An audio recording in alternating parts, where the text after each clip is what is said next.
Stay tuned. Learn how to profit at U.S. government auctions of cars, boats, planes, jewelry, electronics, and other valuable personal property and real estate. And you can start right away. Hi, I'm William McCorkle. I've already shown you how to become successful in making money using my system with Bargain Real Estate. Today, I'm going to show you how to find bargains at government auctions. We're going to show you how to purchase beautiful cars, beautiful houses. We're going to show you how to make some fantastic deals. In the next few minutes, I'm going to take you into a live seminar conducted by one of the country's foremost experts on government auctions. His name is Steve Steiner. Steve is an authority and specializes in drug-related seizures, and you'll be amazed to hear about some of the stories, items that were picked up for pennies on the dollar. The major money-making topics he'll be covering include thousands of unadvertised government auctions held daily, insider secrets on how to be the winning bidder, and how to use my money to purchase these items. So let's join Steve now as he reveals the winning strategies on how to make money. There are over 4,000 DEA and federal marshals and court-ordered sales every day in the United States, many right here in this area. Too many for you to attend, and that's just the tip of the iceberg. Anyone can make money in government auctions, as you'll soon see. Whether you're 17 years old or 97 years old, you need no cash and no credit. You just have to know how to find these government auctions and how much to bid on the items. How do you find these auctions? They used to be in the newspaper, and there'd be large ads. Government auctions, such and such, drug seizures. Nowadays, you don't see those ads like you used to. Why don't we see those ads? How many people think it's because illegal drug use has stopped? No. Okay. We don't see the ads because the United States Congress, through the Gramm-Rudman-Hollings Deficit Reduction Act, cut the budget for government programs. One thing they cut was advertising because they didn't want to cut their own salaries and benefits. That's why. It's great for us because if they advertised these auctions, it would attract more people, the bidding becomes more competitive, and they get higher prices for the merchandise. The result of cutting down the advertising? Fewer people at the auction. Is that good for us? You bet it is. After all, if nobody knows about them except the people who learn about them from us, we have very little competition.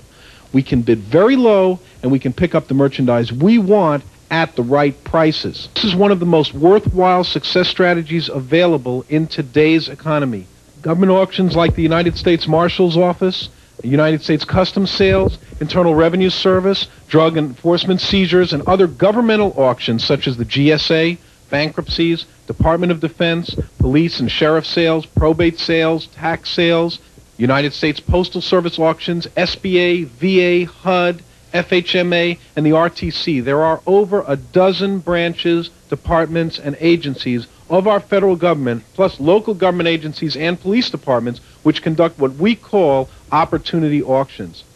Our students and business associates have found that at many of these auctions, for literally a few cents on the dollar, you can pick up some absolutely amazing buys. In today's auction market, drug seizures alone provide exotic cars, luxury yachts, and fast airplanes, including some of the fanciest and most expensive varieties. Items of conspicuous consumption which drug dealers take their pride in spending their excess wealth on.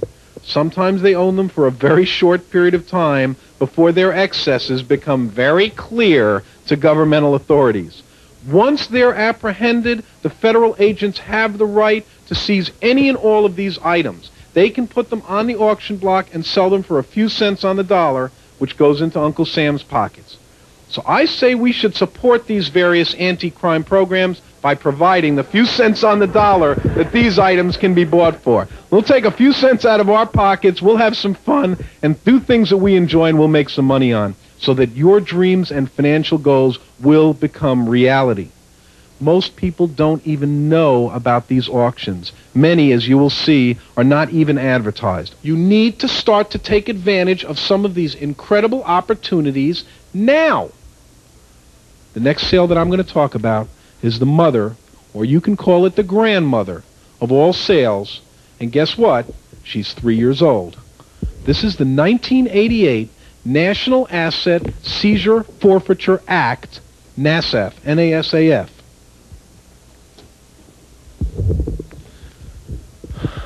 This sale is conducted by federal marshals. The Comprehensive Crime Control Act of 1984 gave the government the right not only to seize the assets and items used in the commission of a crime, but also the assets acquired with the proceeds of criminal activity.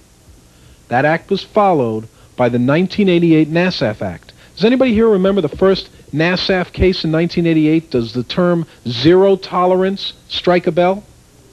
Okay.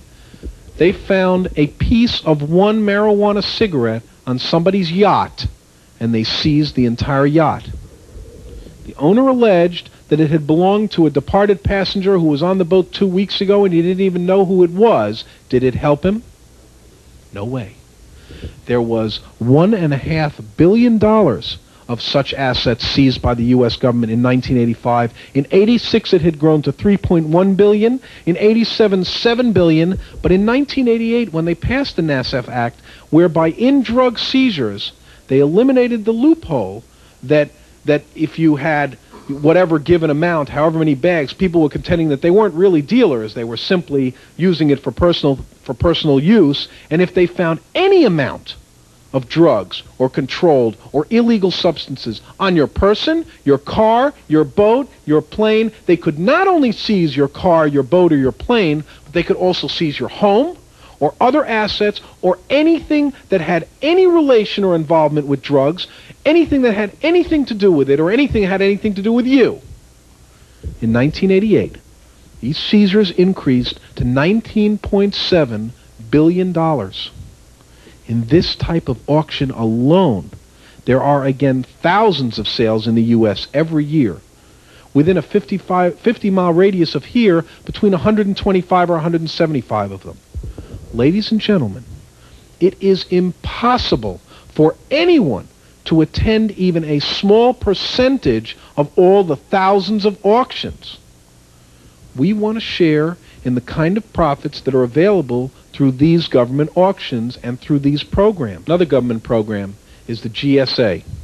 That's the General Services Administration. The reason that the GSA sells that stuff is the GSA is the agency of government that acquires just about everything that the government uses. How does the government sell the things at the kind of stuff that we've talked about, at the kind of prices that we've talked about, and we don't have a grassroots revolution over the fact that the government's basically giving this stuff away? That's our tax dollars. It's very simple. When the enabling legislation was passed, it was determined that they can only sell at fair market value. That's what the law says. Does everybody know what fair market value is? Okay. Fair market value is that amount at which a buyer will buy and a seller will sell. So the GSA has everything. They've got desks, they've got furniture, they've got Ollie North's secretary's paper shredder, okay? They've got everything. So when people see that the GSA sells only at fair market value, they get scared off because it says fair market value. And they don't even attend the auctions. Imagine the possibilities. At an absolute auction, if no one shows up because there is no advertising or because they're scared off, but you are there and you pay X number of dollars, what did they sell it for? Fair market value. So they've complied with the law, and you got yourself a real bargain. There are hundreds of sales annually in this area where primarily personal property is being sold at sheriff's sales, for example. We have a gentleman who bought $50 trucks at a sheriff's sale.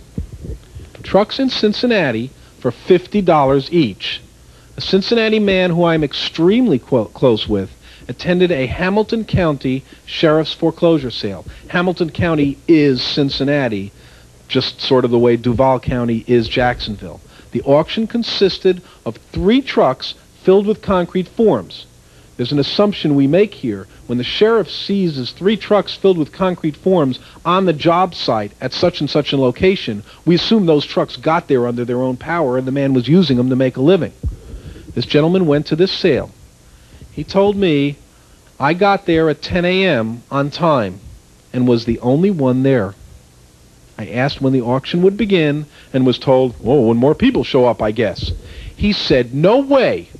It was scheduled for 10 a.m.